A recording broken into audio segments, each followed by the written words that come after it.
आप खबर शामिल करते हैं मंडी बहाउद्दीन से। कोरोना वायरस के पेश नज़र यंग डॉक्टर एसोसिएशन ने अपनी मदद आप के तहत लोगों को जरासीम से बचाने के लिए डिसइंफेक्शन टनल डीएसक्यू अस्पताल में नस्ब कर दिया।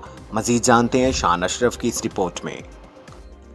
मंडी बहाउद्दीन कोरोना वायरस के पेश नज़र डॉक्टर्स पैरामेडिकल स्टाफ को तहफ़्फ़ुज़ फराहम करने के लिए यंग डॉक्टर्स एसोसिएशन के सदर डॉक्टर असफर यार चौधरी की जानिब से अपनी मदद आपके तहत 2 डिसइंफेक्शन पैनल डिस्ट्रिक्ट हेडक्वार्टर अस्पताल के नई और पुराने अस्पतालों की इमरजेंसी के बाहर नस्ब कर दिए गए हैं, जिसका इफ्तिताह पीएमएड के सदर डॉक्टर तारक सदर एमएस डॉक्टर इफ्तिखार खान ने किया। इस मौके पर डॉक्टर असफर यार का कहना था कि डॉक्टर फ्रंट लाइन पर काम कर रहे हैं और इनकी ज़िंदगियों को महफूज बनाना हमारी तरजीह है।